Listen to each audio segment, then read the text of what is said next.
Hey, what's up, guys? Welcome back to another episode of the Fantasy Fellow Show. I am your host, theFellowKGB. You can follow me on Twitter at theFellowKGB. And in this video, I'm just going to be wrapping up my AFC South team previews. We just covered the Texans, the Colts, and the Jaguars. So if you haven't watched those, you can check those out next. But for now, we're going to be jumping into the Tennessee Titans 2020 Fantasy Outlook. And let's just dive in here. Dive in. We're jiving and diving. So we're on the fantasyfellowship.com. We're going to hop into a screen share here. Just looking at the team pages. I'm going to Tennessee Titans and head coach Mike Vrabel, offensive coordinator Arthur Smith. Defensive coordinator I have is open. I haven't seen if they signed anybody there yet. I think Vrabel likes to call most of those plays. But we got some continuity here. On the offensive side of the ball, Arthur Smith was there last year. Vrabel's been there for 2 years now. So we're going to see this offense kind of flourish with Arthur Smith and Ryan Tannehill this year. Ryan Tannehill was balling out at the end of last year when he took over for Marcus Mariota. So I guess if we look quick at the quarterback room, they got Ryan Tannehill, Logan Woodside, Cole McDonald. They're going to struggle if anything happens to Tannehill, so we're not going to talk about Woodside or McDonald. But Ryan Tannehill, on a points per game basis last year, he was phenomenal. If I just kind of filter at FF today and we filter by quarterback stats, we're going to see Ryan Tannehill top 10 quarterback, but I think at the end of last year, this man was a top 5 quarterback. Some of the numbers get skewed here because of these 2 weeks at the top, as we see week 1 and week 6 where he didn't play complete games. But every game, the rest of that, he was pretty much above 20 fantasy points per game. So we like what Ryan Tannehill does. He rushed for 4 touchdowns last year, so he's got rushing upside. And the team that they committed to him this year, so that's a big deal. The quarterback is comfortable. He's got good weapons. He's got a strong running game and a good defense. So Ryan Tannehill has the Titans poised to win the AFC South this year. So I like Tannehill. He's going to be a fringe quarterback 1 for me. I think he looks best as a quarterback 2 in Superflex leagues, but he's definitely going to be teams that wait on quarterback in a 1 QB league. He's got value there. So I'm a fan of Tannehill.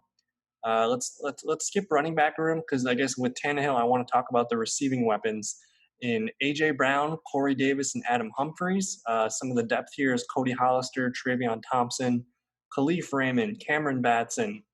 And then we got some guys trying to make the team here. But it's all about the guys here that I have in bold. A.J. Brown year 2, Corey Davis, I think it's his 4th or 5th year, and Adam Humphries with his 2nd year with the team. Adam Humphries was a little bit dinged up last year. I think he had an ankle thing. He missed the last 4 games of the year. But they didn't really use him as much as they paid for. So we'll see if Adam Humphries can carve out a little bit more role for himself and be the PPR slot that Tannehill excelled with Jarvis Landry. So I could see Adam Humphries, providing some wide receiver 3-4 value for us this year. Corey Davis is the guy that kind of is the odd man out. I don't know if I feel comfortable drafting Corey Davis this year. It might take another team for him to be useful in fantasy. But I still love Corey Davis's game. But with, A.J. Brown and Adam Humphries, those are going to be 2 of Tannehill's favorite targets, whereas Corey Davis, he might have a boom week every now and then. But it's going to be hard for him to be consistent in this passing game. So I think I have Corey Davis somewhere deep on my let's just take a look at the numbers here. Corey Davis last year, 43 catches, 69 targets, 601 yards, 2 touchdowns. I basically gave him the same, just a little bit better numbers this year. I gave him 48 catches, 655 yards, and 4 TDs. So he's a wide receiver 5. I don't know if we need him for fantasy at all. But I did like what I saw in Adam Humphries down this. I guess before he got hurt, he was starting to make some headway. So I have Humphries at 54 catches, 545 yards, and 4 touchdowns. I guess both guys, I don't really know if they're draftable. If you think about how the Titans are going to move the ball, it's Tannehill throwing to A.J. Brown and Johnny Smith, and it's going to be him handing off to Derrick Henry. So those are the guys. I think I just summed it up, the Titans in a couple words there. Henry, A.J. Brown, Jonnu, all held together by Ryan Tannehill. So the secondary receivers aren't as exciting, but A.J. Brown is definitely exciting. He's got 3rd and 4th round draft capital. in fantasy drafts this year. We see last year he caught 52 catches, 1,051 yards, 20.2 yards per catch, and 8 touchdowns. So I would expect that yards per catch to come down a little bit, but it's still going to be very high among the league's best.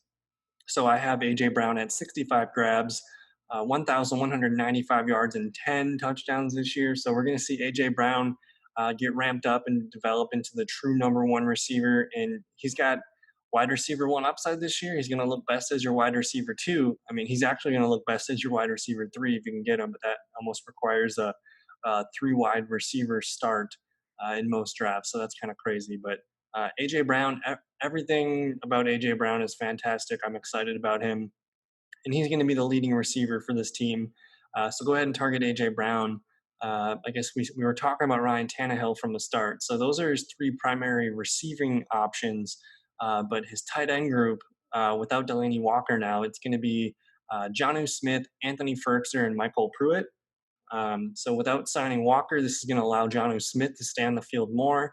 And if we look at what Smith did last year, once Walker went down, Smith went off for 35 catches on 44 targets, about 439 yards and 3 touchdowns, 12.5 yards per catch. So let's just take a quick gander here at our guy, Jonnu Smith.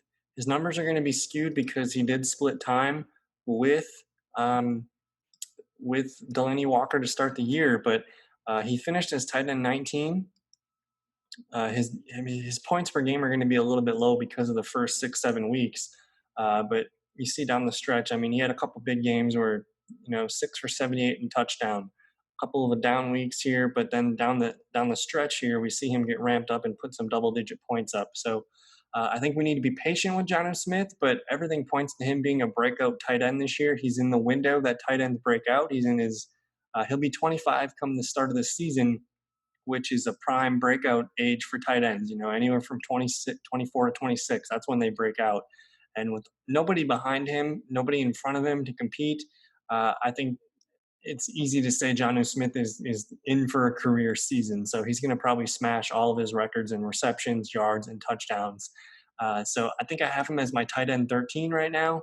And he's an ideal tight end 2. He's very cheap on draft day. So target Jonnu Smith. Outside of Derrick Henry, AJ Brown, Ryan Tannehill, Smith's probably going to be the next guy that's useful for fantasy teams. So I love everything about Jonnu Smith, and it sounds like the Titans are smitten with him. So it's a pretty easy fantasy evaluation for the Titans. They're not trying to trick anybody. Like, this is what they're going to use, and we can basically rely on the guys that we know are going to get the ball. So everything about the Titans, I like. The defense is good. The offense is very efficient, and we'll see if Tannehill can keep up the magic that he provided last year on their deep run. So looking at the 2020 draft class, we see a tackle here, Isaiah Wilson. He's going to come in and compete for Jack Conklin's job right away. They added a cornerback, Christian Fulton, at LSU. That's a very great pick. And then they did snag, we didn't really talk about the running back set, so I'll get back to that, but they did snag a pass-catching back, Darrington Evans here out of Appalachian State. Dion Lewis is gone, so this Darrington Evans has a shot to make the team as the third down back. So everything about Derrick Henry in the running back room, it's his room. But the guys behind him, Darrington Evans, David Fluellen, Dalen Dawkins, and Kyrie Blossomgame, these are probably the guys that are going to make the team, and we'll see if any of these other guys can impress.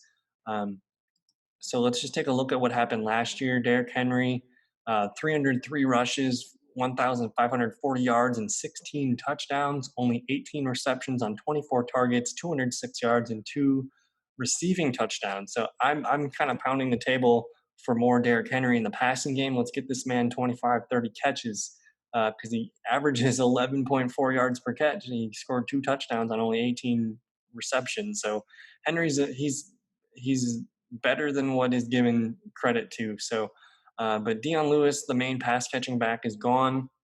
We see 25 receptions, 32 targets are missing, and as well as 54 running, carries. So we'll see if Darrington Evans can take this, or if they did like Dalen Dawkins last year for 11 carries. But it's for fantasy, it's Derrick Henry or bust. We'll see if Henry goes down, we're going to be interested in Darrington Evans and maybe Dawkins. but let's not think like that. It's going to be Derrick Henry getting over 300 carries and approaching almost 2,000 yards this year. So my one hope for the Titans is to get Derrick Henry more involved in the passing game. Good things happen when they do. So keep it simple. And I don't know, man. The Titans are a fun team. It's a funnel team. We know who they're going to get the ball to.